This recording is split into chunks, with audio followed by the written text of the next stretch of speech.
Hi, this is Grandma Laurie. Today's story is The Night the Music Stopped.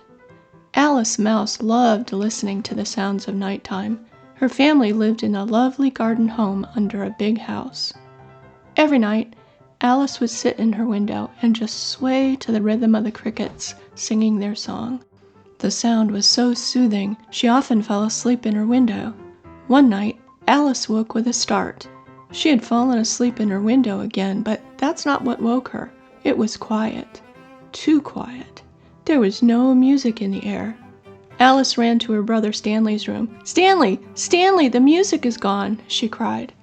Stanley woke up from a sound sleep. "Would you pipe down, Pipsqueak? You woke me up," Stanley said grumpily. "But the music! It stopped! Listen!"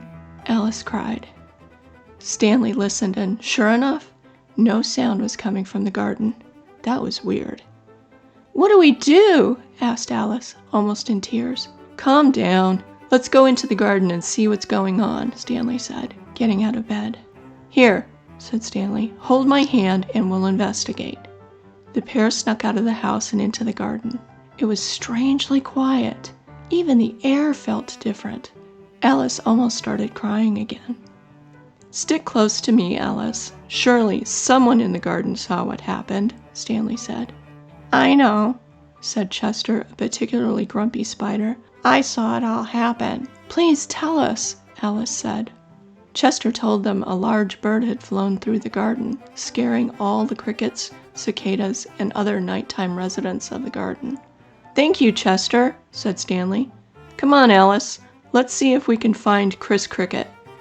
As they explored the garden, the silence was so deep they could hear themselves breathing. Then they heard it. A little chirp was coming from the deepest corner of the garden. It was Chris. He was hiding under a leaf. As they started walking toward Chris, they saw movement under another leaf. Wait, it was Timmy Tree Frog. He was hiding too. "Is the coast clear?" asked Timmy, sounding frightened. "It is," said Stanley. "There was a big bird who flew over the garden. It came down and grabbed Tommy, my brother, and flew off," Timmy said. "That's when I knew I was next, if I didn't hide," said Chris, coming out of his hiding space. "I'm so glad you're safe," said Alice. "I missed your singing. That's how we knew something was wrong." "Come back with us to our house. You'll be safe if you stay close to us. Birds can't come that close to the house without hitting it," Stanley said. The four started walking toward home when they heard, "Stanley! Alice!" It was Mr. and Mrs. Mouse. They had gone to check on the children and started looking for them when they weren't in their rooms. "We're right here!" cried Alice. Alice ran into her mother's arms, who hugged her tightly. Mrs. Mouse said, "We were so worried." Stanley explained what happened, with Chris and Timmy adding bits and pieces along the way.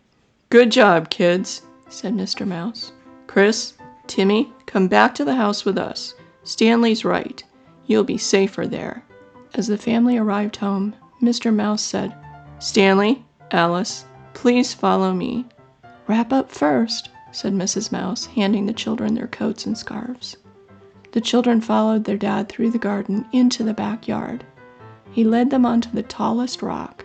Then he said, "Look up, children."